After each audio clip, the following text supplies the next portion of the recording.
തീർച്ചയായിട്ടും ഇങ്ങനെ വന്ന സ്ഥിതിക്ക് നമുക്ക് ഓരോ പ്രശ്നങ്ങൾ വരുമ്പോഴാണല്ലോ നമ്മൾ കൂടുതലായിട്ട് അതിനെ കുറിച്ച് അന്വേഷിക്കാം. അപ്പോൾ 32 വാർഡിലും ഇതിനെക്കുറിച്ച് സമഗ്രമായിട്ട് അന്വേഷിക്കും. ആരെങ്കിലും ഈ ലിസ്റ്റിൽ അനധികൃതമായിട്ട് പെൻഷൻ വാങ്ങുന്നുണ്ടെങ്കിൽ എല്ലാവരും 32 വാർഡിലും വാങ്ങുന്നുണ്ടെങ്കിൽ കർശനമായി നടപടിയെടുക്കും. കാരണം ഉദ്യോഗസ്ഥ തലത്തിൽ പോയി പരിശോധന നടത്തിയതിന്റെ റിപ്പോർട്ടിലാണ് നമ്മൾ ഈ ഒരു പെൻഷൻ അനുവദിക്കുന്നത്, കൗൺസിൽ അനുവദിക്കുന്നത്. അപ്പൊ തീർച്ചയായിട്ടും 5400ഓളം ആളുകൾ പെൻഷൻ വാങ്ങുന്നുണ്ട്. അപ്പൊ റിപ്പോർട്ടിൽ പറഞ്ഞ BMW കാർ അടക്കമുള്ള ആളുകൾ ഇത്തരത്തിൽ പെൻഷൻ വാങ്ങുന്നു എന്നുള്ളതാണ്. അപ്പോൾ ഇത്തരത്തിൽ ഉദ്യോഗസ്ഥര് ആ രീതിയിൽ വീഴ്ചയുണ്ടായിട്ട് പോലും മുനിസിപ്പാലിറ്റിയുടെ ശ്രദ്ധയിൽപ്പെട്ടില്ലേ?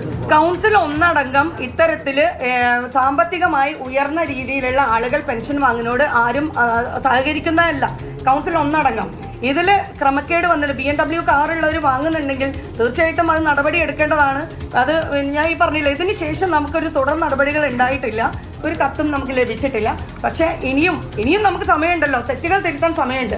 അപ്പോൾ ഇപ്പോഴും ആരെങ്കിലും ഈ ലിസ്റ്റിലുണ്ടെങ്കിൽ സസ്പെൻഡ് ചെയ്യപ്പെടാതെ 2022 ശേഷം ആരെങ്കിലും ഈ ലിസ്റ്റിലുണ്ടെങ്കിൽ തുടർ നടപടി സ്വീകരിക്കും. അവർ വാങ്ങിയ പെൻഷൻ മുഴുവൻ തിരിച്ചടക്കാനുള്ളത് അത് സ്വീകരിക്കും.